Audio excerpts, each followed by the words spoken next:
Hello, so I recently made a video of how to do the first 2 rounds in the Cath Kidston Granny Square cushion, and several people have come back to me and said they want to know what to do next. So I'm going to start finishing it off. This is what we made last time, rounds 1 and 2, or 1 and 2 it calls them. I kind of think if you've got round 2 sorted, you can probably work out round 3 and 4, but there are a couple of bits that, now I've read through it again, yeah, you could end up undoing what you've done and possibly getting into a bit of a mess if you don't sort of read ahead, perhaps. Right, so I'm going to work my way through the instructions, same as before. Same camera, so I've only got 15 minutes to do this. I suspect I'm not going to do the whole thing. Probably just 3 and 4 on this one, and then maybe a third video to do rounds 5 and 6, which have slightly different, well, very different stitches. So, carrying on, round 3, using C, which is this rather neon pink yarn, join on yarn with a slip stitch as before. Now, I have to say, it's not really obvious where to do it. Well, I would sort of automatically go here. If you read what it says, after you've done the slip stitch, you're going to do a 3 chain, then 2 trebles, then a 3 chain, then 3 trebles.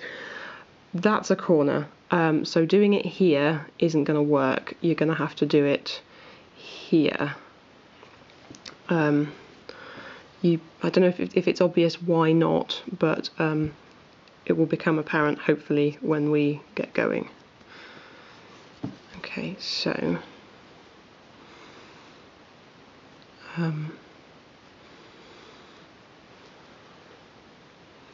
realised I haven't actually done any crochet in a few weeks and I've completely forgotten how to do it. No, just kidding, I haven't forgotten, I promise. Right, okay, so joined with a slip stitch as before, 3 chain, 1, 2, 3, and then there's some square brackets and it says 2 trebles, 3 chains, 3 trebles. So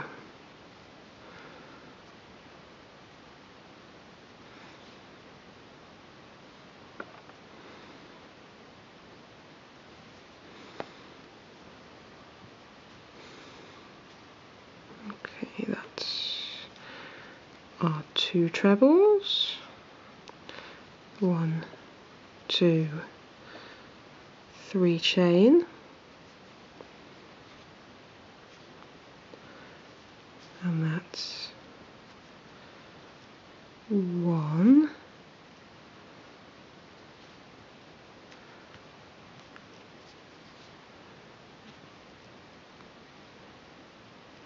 2,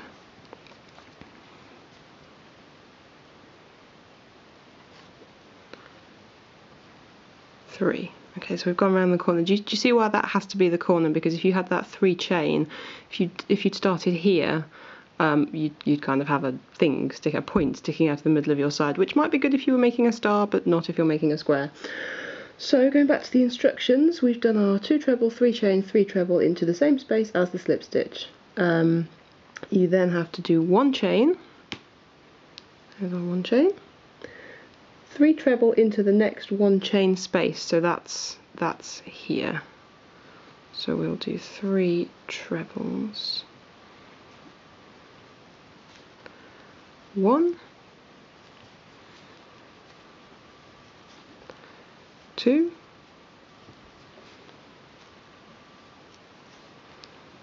3,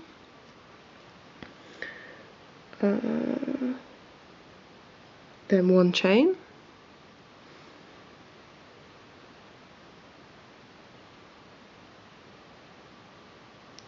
then square brackets open up again, 3 trebles, 3 chains, 3 trebles into the next 3 chain space, which is there. See, it is now saying about 1 chain spaces and 3 chain spaces, but I think it would probably have been helpful if it had said that when you were making the slip knot, because you could easily, it doesn't say not to, it doesn't say where to do it, so you could quite happily do it in the middle of a row and only realise that you shouldn't have when you sort of get a bit further on. I have to say I am not the best person at reading instructions. It's only because I've made granny squares before to what I would consider a slightly better written pattern.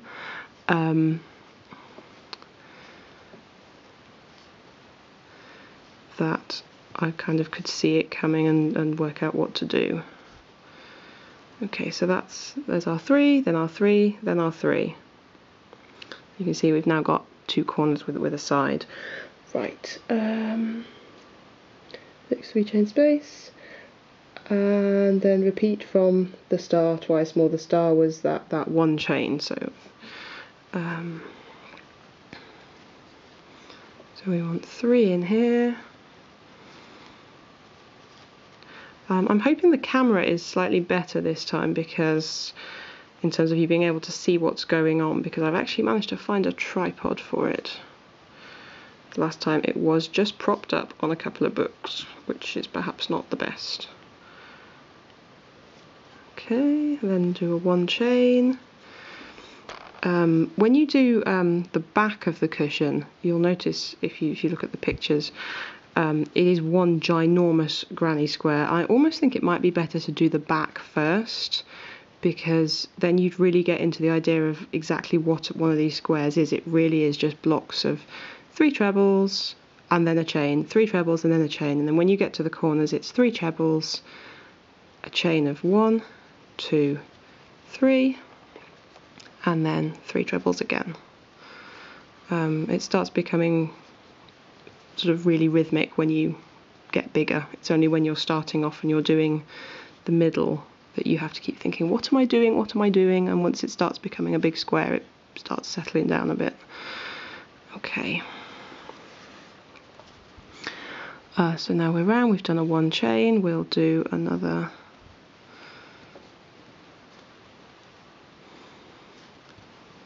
1,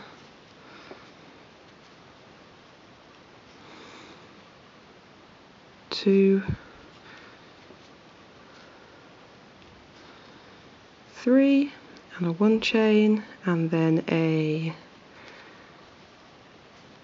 You see, I keep splitting the yarn. I don't know if you can see, that's actually part of the previous bit of the stitch. If that happens, I guess it's up to you how much of a perfectionist you are. You could undo the bit of stitch that you've just done, because you've always got the first hook on the first loop on your hook. It's not like knitting where it all starts unraveling. Personally, I find this yarn just really, really splitty anyway.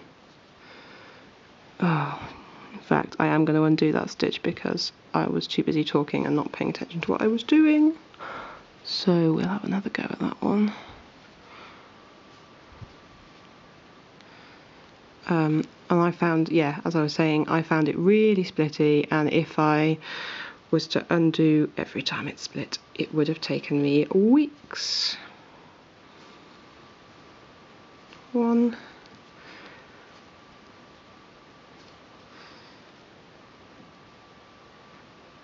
2,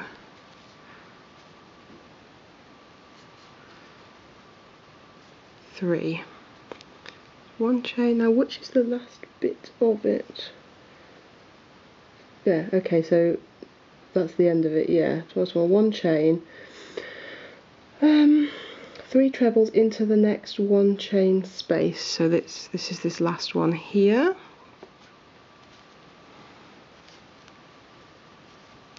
One, 2, excuse me, my wool is getting a bit tangled. After I finished making my cushion, I pretty much shoved it all in the tin and then shoved the tin in the bottom of the wardrobe, and there it has sat, which is why it's now all in a bit of a tangled mess. Okay, so 3 trebles into the next 1 chain space, then 1 chain, then join with a slip stitch to the third of the first 3 chains. So there's your 3 chains that you did at the start, and there's the third, so we're just going to shove our hook through that top loop in there. If you can see that very well. Oh, it's not going to want to go in at all. pull it through that one.